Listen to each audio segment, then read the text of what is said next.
What is up, guys? It's Tom from Tech Time here, and today I'm going over my Galaxy Note 8 review. Gave you guys a little unboxing and a little quick overview and review of it when I first got it, but I've been rocking it for about a month now. Got a complete feel for the phone, and it's just unbelievable. I've thrown so much stuff at it. It hasn't given me any problems. Best phone Samsung has yet to made. Being the newest phone, it's pretty easy to say that, obviously the newest phone should probably be the best phone, but I think this is perfect way Samsung wanted to implement a lot of their phones and haven't been able to do it until this phone. This phone's just really incredible. It's nice to have the Note after last year's debacle with everything blowing up and, canceling the Note 7. So this is great to have a Note and it's running beautifully. Let's go over a quick spec sheet. You got the 6.3-inch screen, 1440 by 2960 resolution. 18 by 9 aspect ratio. It's the new aspect ratio. A lot of these bezel-less or near bezel-less phones are rocking. Snapdragon 835, 6 gigabytes of RAM, which is up from the 4 on the Samsung Galaxy S8 and the S8 Plus. 64 gigabytes of onboard storage. Plus, you can expand it with a micro SD card up to 256 gigabytes. 3300 megahertz battery. IP68 water and dust resistant. And that is a non-removable battery. Probably doesn't even have to be said anymore. Most of these flagships don't have removable batteries anymore. You probably won't even see a removable battery ever again.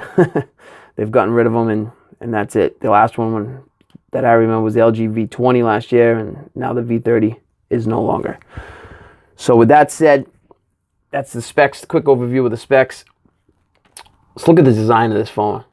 You got Corning Gorilla Glass 5. I'll wipe off some of these fingerprints for you. That's one of the main drawbacks of an all-glass phone is fingerprints. And I must have greasy fingers or something because I'm always leaving them, and they're still there. Look at that. What a beautiful design. The back of the phone, you got the dual rear cameras. Look at that. No camera hump, nothing. You get the fingerprint sensor up there, which a lot of people don't like. You get the heart rate sensor and the dual LED flash. Let's look at this. They call this the Infinity display, not the Edge display anymore. And this is actually a better curve on it than the S8 and the S8 Plus. The S8 and the S8 Plus had a huge glare from the reflection of the light. This is less of a harsh slope. It's more squared off even on the tops. It's just a nicer feeling phone, I think. It fits well in the hand. The aspect ratio, the taller and skinnier phone, I don't know if I'm a huge fan of that. I like the feel of a 5.5-inch regular phone, the LG V20, the iPhone 7 Plus, 8 Plus. That feels great in the hand. If you could implement that size with a full screen, I think that'd be a winner. Even if it's 16 by 9 aspect ratio, then you wouldn't have black bars when you're watching YouTube and other media anyways. So the design of this phone, like I said, it's just really gorgeous. Curved display, Infinity. They did a hell of a job with it. They really did. Most of the time, I have a case on it, so I don't get to see the whole, beauty of the phone. But the phone is gorgeous. It really is. Going into the software, this thing has Samsung. It's not TouchWiz anymore. They call it the Samsung Experience 8.5 on it. It's not as invasive as the older TouchWiz. The phone runs so smooth. The bump in RAM made a huge difference, I think, from 4 to 6. The S8 and the S8 Plus, my S8, I rocked the S8 Plus for a little while. Didn't rock it too long. I used the S8. Wanted to try to see if I could, get accustomed to using a smaller phone with a bigger screen. But the screen really isn't all that much bigger because it's skinnier. So I've been rocking the S8 for a while, and I've had lag. And I expected the same thing with this, and I was, kind of disappointed. 6 gigabytes of RAM. Maybe they optimized it a little bit better too. The phone runs smooth. Anything I've thrown at it, haven't had a stutter. The fingerprint sensor, it's in a weird spot for some people. I've gotten used to it. I have no issue with it. With a case on it, especially without a case on it, it's definitely a little difficult to find, I think, because you don't really feel it. But with a case on it, boom, it's 2 seconds. Works really, really good. They also have iris scanner and a face unlock this year. Face unlock works super fast. A lot faster than the S8 and the S8 Plus. I don't know if they've changed something in that, but I've got it to work in almost pitch darkness in my house, which is incredible. I work outside, and I've had it working in bright sunlight. So for me, it's working great. I couldn't say the same thing for the S8 and the S8 Plus. This one works great. I don't use the iris scanner that much, but when you do use it, it works fast. It's a lot more protection than the Face Unlock. But you know what?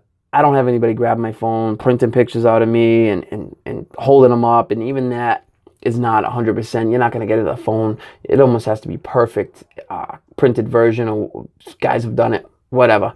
I'm not too worried about that. I have the fingerprint sensor. I use the Face Unlock most of the time when I'm at work, or sometimes when I'm in the house, I'll just pick it up, slap it near my face, and boom, unlocks instantly. You got Bluetooth 5.0 this year. Allows you to run 2 Bluetooth speakers at the same time. You can run Bluetooth headphones with a Bluetooth speaker. 2 things at once off the Bluetooth, which is pretty cool. It's a little bit of delay from what I've seen in it. Bluetooth 5.0 allows faster connections. You got the heart rate sensor in the Galaxy series, the Note and the S series. Not too many companies. I don't even know if there is another company that has a heart rate sensor. I think it's pretty cool. I use it with the S Health, and I use it with a couple other health apps. Works pretty good. Never had an issue with that. Now this is the big to do with the S line. You get an S line, the Note line. You get a Note phone, you get an S Pen with it. And this thing does so many amazing things. It really does. We'll get more into that in a couple minutes. Get more into the software. I have Nova Launcher running, but this runs, like I said, the Samsung Experience 8.5. It's not as lagged down and bloated with all the crap that they used to do. When you're going into your settings, you're not having. There was a lot of tutorials that popped up in the older TouchWiz phones. Wanted to walk you through everything. This thing's, you got everything right here. Look at that. It's pretty self-explanatory. You go in, your display, you have everything there. The cool thing about this is you can knock that down to full HD, which is 1080p, or even 720p, or back up to the Quad HD. I continue with the Quad HD. But for battery life, if you want to help your battery life, you can go down to 1080p. The phone screen is still beautiful. You're not going to have any issues with that. And sometimes you might not even notice it. You can zoom in on the font and all that stuff if you make it bigger, small. There's a lot of customization you can do. Full screen apps, you can see which apps can run full screen, and if you want them to run full screen. You got your edge screen, your LED indicator, all your settings. And then it comes down here. If you haven't found what you thought you were looking for in that, you can find different options right here. Those work good. The wallpapers and themes this year. Get wallpapers. You can add different themes that will completely change, the look of your navigation bar, your status bar, all those things, your backgrounds, the colors of the font sometimes, which is pretty cool. But overall, the software experience is pretty good. I throw Nova Launcher on everything, so that's my launcher that I'm using, and I love it. I don't go with the Samsung launcher. I really don't go with any of the launches from any of the companies. That's just my personal preference, but to each their own. Up here, you go to your quick settings. Your NFC, your always on display, your smart view, the visibility, edge lighting, so on and so forth. Take a little drink of the water there. Getting dehydrated. Let's go back to always on display. Always on display has a bunch of different options right there. I love always on display. I keep the digital clock, which gives me the digital clock. Let's see if we can get that to come up. There it is. Digital clock. It's got the date, your battery life, and your notifications, and I have the weather right there in the middle. I love it. Phone's laying down at night. I roll over. I look. I can see it's 2 o'clock in the morning. I still got a few hours before I have to wake up. I like seeing it. Don't have to touch my phone.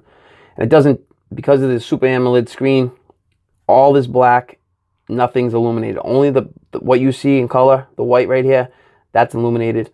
So nothing else is drawing battery. That's a great feature of the Super AMOLED screens or any of the OLED screens that are out nowadays. Back into the S Pen. The S Pen has tons of features. You got Smart Select, so that allows you to make a rectangle or different shapes that you want to do. You can take that, draw in it, do whatever you want to do, make animations from that. That's pretty cool. I don't use Smart Select off. You got screen write. Okay, I'm going to draw an arrow to this and this. Make sure that whoever I'm sending that to, or if I'm saving something, they see that. That's a great feature. Discard that. You know, you got other things. Live messages, which is their new thing this year. You can write stuff.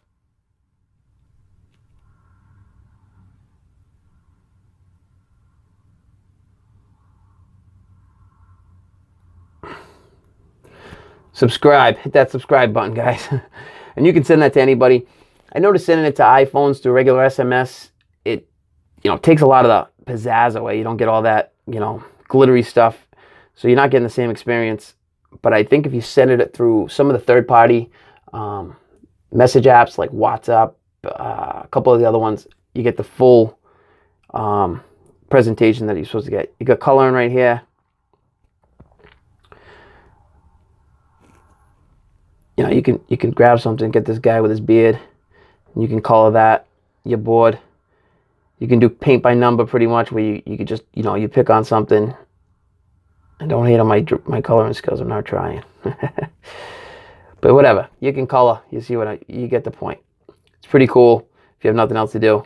Some people have done these. Obviously, better drawers than I am. You got other features, you know, magnify. I do like magnify. You're reading something on Chrome. Let's bring this on the pocket now. There you go. You can scroll up. You hold down. It still allows you to scroll. You hover over it. You don't even have to touch it. And look at that. It zooms in on everything. That's really cool. I like that feature a lot. I use that a lot. Then you have, I use S-Note for my notes. It's my favorite note-taking app. I'm going to go over that more in another thing. I still got magnifying. I'm going to take that off.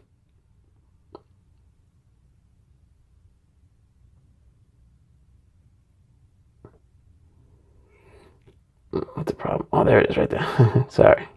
You got to hit that X button to get that off. You cannot click on the button again to go off or switch to another app because it will stay on. You have to click the little X.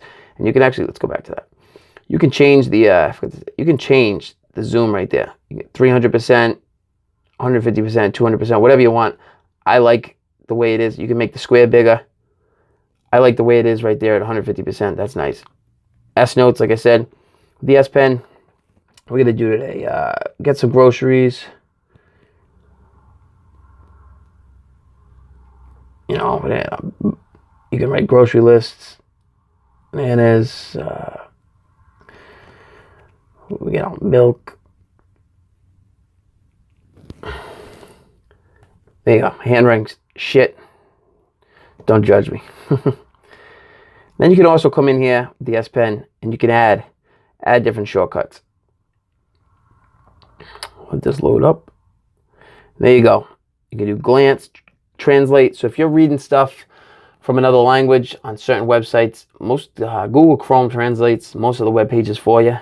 But you know, somebody sent you a text in another language or whatever, translate. You click on that, you know, crop a little area, and it translates for you.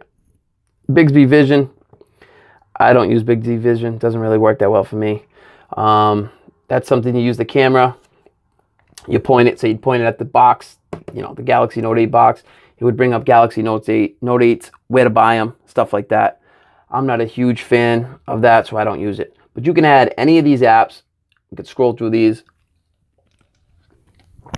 and you can add any of them that you want. I choose the ones that I have right here. Those are the ones I like. You can create a note, view a note, and then you know, scroll it around like that. I use S-Note. That's the note app that I like the most. There you go. And then you also got this. You got Air View. Now it's in the little setting bar on the bottom. If you didn't see it, the little thing to press. Direct pen input on. Pointer when you hover over stuff. Screen off menu on. Shortcuts. Floating icon, which is this thing right here. You can turn that on and off. I like it on, so you can get right into it. Sound of the alarm.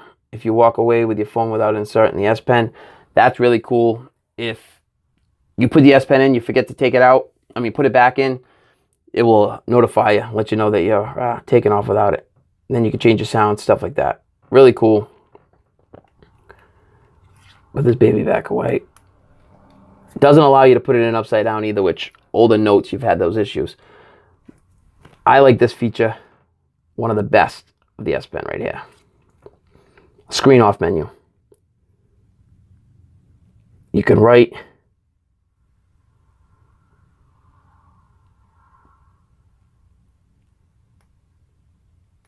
Hit that like button, guys. But you can write up to 100 pages. Hit the scroll button. You can write another one. There you go. Hit save in notes, and it gets saved. Discard out. Put the S Pen away. Now we're going to move on to the camera on this. The camera on this thing is incredible. One of my favorite cameras. I think it's the best overall camera on the market right now for a smartphone.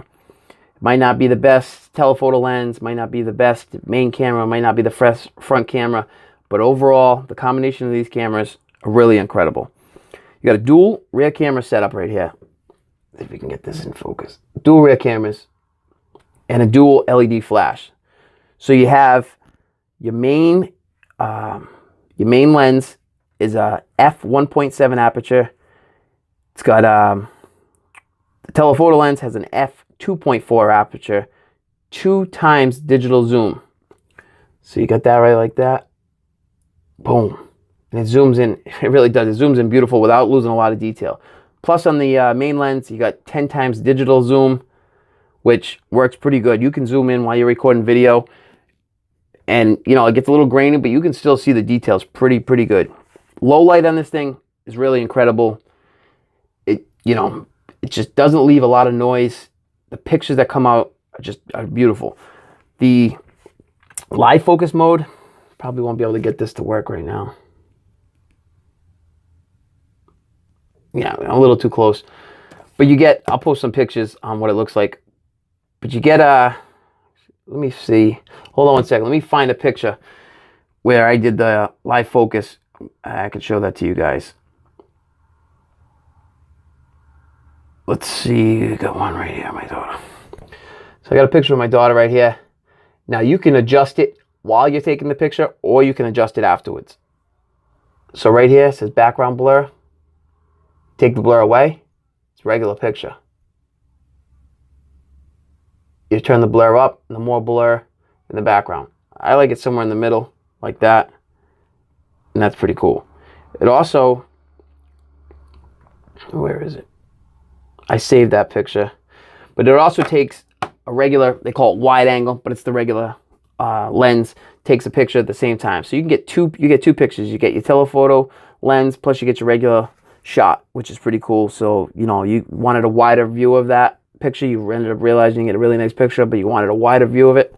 You get a wider view. With the wider view, you can't do portrait mode, but you still get the wider view angle. Like I said, great low light, records video 4K at 30 frames per second at its highest. Slow motion 720p at 240 frames per second. Does really good slow motion. Might not be up on par with the new iPhone 8, but it works really well. I don't use slow motion a whole lot, but if you use it, you're going to get pretty good quality slow motion. 720p, it works. It just works. For slow motion, it works for me. I don't use it a lot. I like the great low light pictures that it takes. Even with the flash on, I got a picture right here. Let me see if I can pull it up. I used the flash right here last night. Pitch dark. And look at that.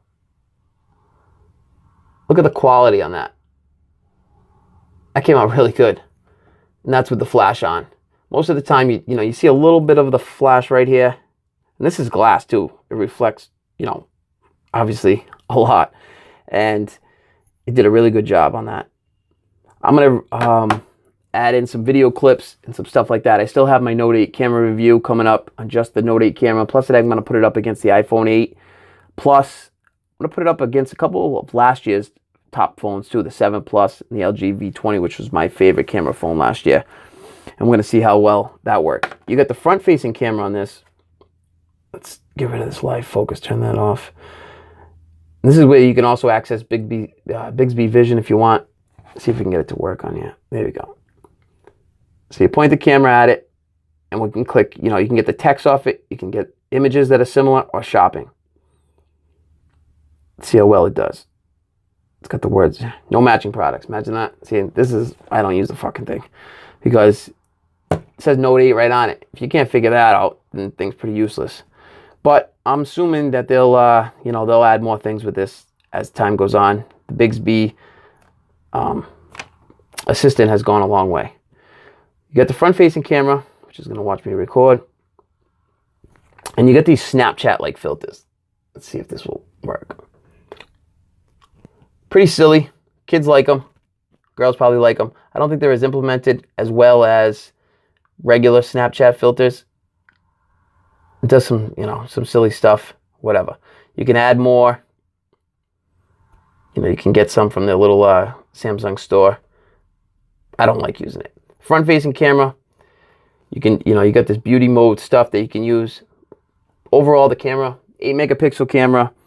It's got autofocus on it, f1.7 aperture on it. It's a pretty good front-facing camera. Shoots video 1440p at 30 frames per second.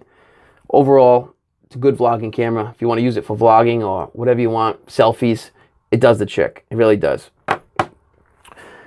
Let's get into the not the Google Assistant. This has the Google Assistant on it. You just hold down the home button. There you go, Google Assistant. The Bixby Assistant. See how I'm clicking it? Originally, when you would click it like this, you would get Bixby Home. They added an update where you could turn that off. I liked it because sometimes I would hit the volume button and it would screw it up. But you hold it down and it brings up Bixby. You can ask a slew of questions. I'm going to have a video coming up comparing it to Siri and the Google Assistant. They all do their own things really well. Bixby has been getting really good. Since it came out, when it first came out, nobody liked it. I didn't like it, thought it was crap. I'm so pissed off that it had a stupid button on it on my S8, my S8 Plus. Now I actually really like it. It does a lot of things in the phone that other apps can't do. Other assistants can't do. You ask Google Assistant to, snap a photo and then send that photo to somebody, it's not going to happen. The Google Assistant, I don't know why I keep saying that. The Bixby Assistant does that. So I'll throw something at it right now. Open front-facing camera and take a selfie. And there it goes. It's taking the selfie. A little timer. Boom. Clean the lens for a better shot. You've taken the picture. It's really cool. Then they get the experience points. You can earn things. Especially in Samsung Pay. If you use Samsung Pay, you can earn some stuff. There's another feature. It's the wide selfie mode on the front-facing camera. So what you do on this is you take a picture, and then you tilt the phone one way, then you tilt the phone back the other way. And I just hit Bixby to click it on. Done. It's now set. So Bixby switched my camera back the other way. It's not exactly what I wanted right there, but I hit the button, so that's my own fault. Let's go back to that.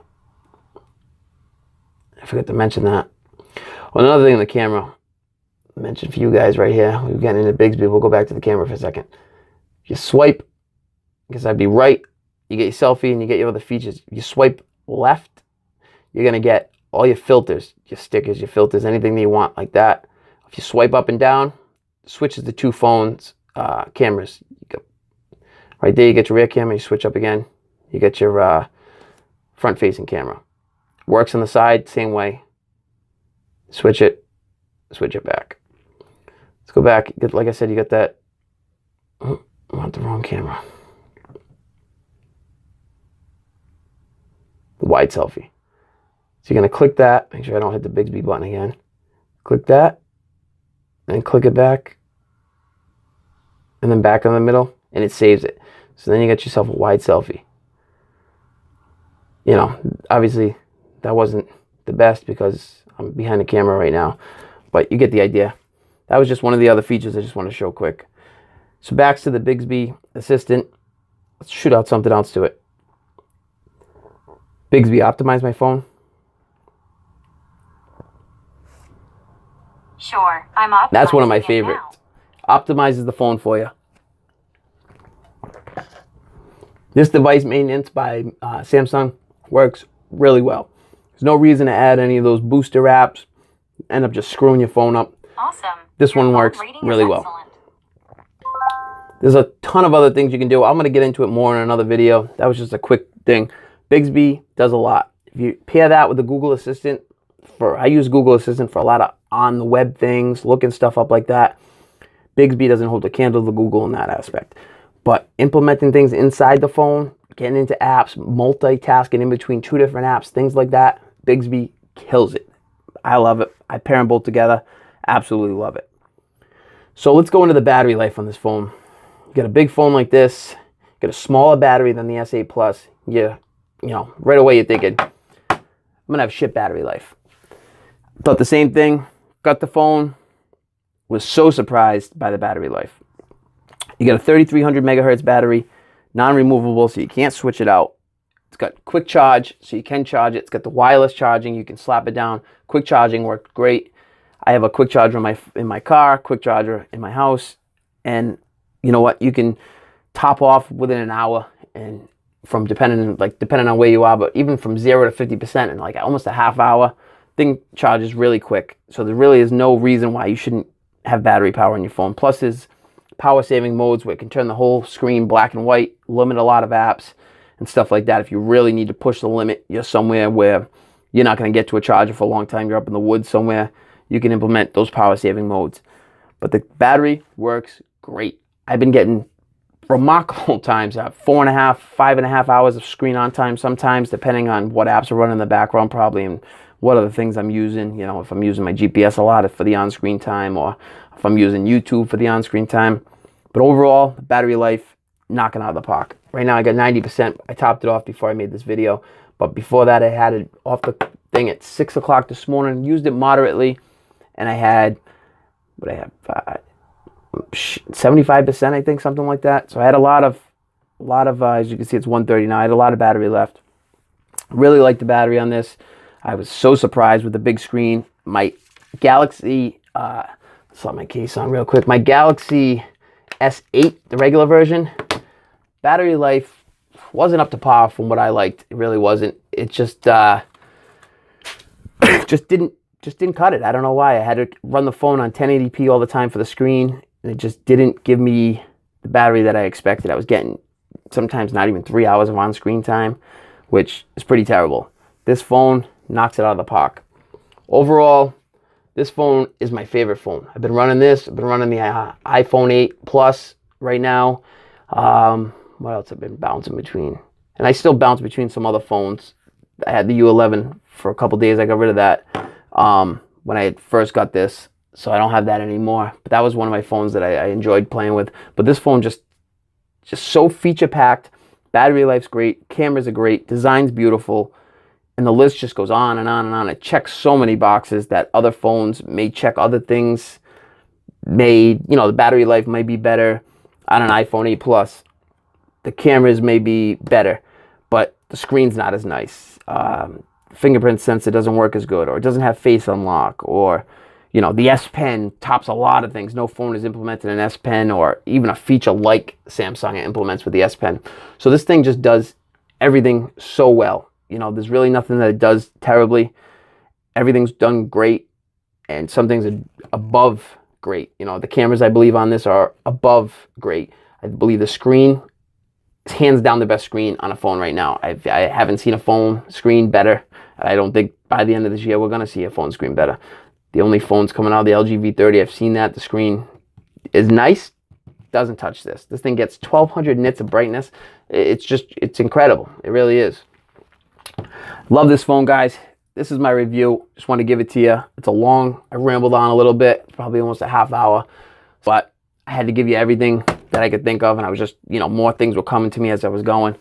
So if you like that video, hit that like button. Subscribe, guys. I'm just coming up. I'm trying to make things happen. If you got any advice or whatever, you want to dog me out, leave it in the comment section, so then I can use that to improve and move on and try to do bigger and better things. If you got any more videos you guys want to see, let me know in the comment section. I love this phone. There's only a couple other phones. LG V30 just got released, and maybe you'll get the iPhone 10 by the end of the year. You might not even get it by the end of the year. It might be 2018. But what do you guys think is the best phone of 2017? Obviously, The iPhone 10's not out yet. LG V30 just dropped. This is my favorite phone. I don't think the iPhone 10 is going to touch it. That's just my opinion. Comment section. Let me know what you guys think. It's the best phone of 2017 so far. All right. Here's some camera samples for you guys. Here's a selfie at a wedding while dancing. Came out pretty good. Here's a photo of Wang Theater. Telephoto on the left. The regular angle on the right. Picked up really good colors with it being so dark. Here's the live focus shot on the left with a donkey. Live focus on the right with a pumpkin. Really vibrant colors. There's a John Deere tractor. Nice background setting. The sun casting down. Takes great pictures, this camera. Here's another portrait mode with my daughter. Came out really good in a dimly lit situation. At night, outside in Boston, here's Mike's Pastry. Picked up the neon sign perfectly. Here's some photos of food at Carmelina's restaurant in Boston. Completely dark in there. Came out great. Here's another selfie after a wedding. Dimly lit hotel. Really good quality. Here's two photos from the wedding. It's very dimly lit in there. There's the wedding cake and something else on the right. Another photo from a farm. It's my daughter and my girlfriend's goddaughter. Really nice sky. Here's a Lamborghini while I was driving. Picked that up. Really clear. Here's a picture of a job we just finished. Nice blue water in the pool. Green grass. Camera takes unbelievable photos.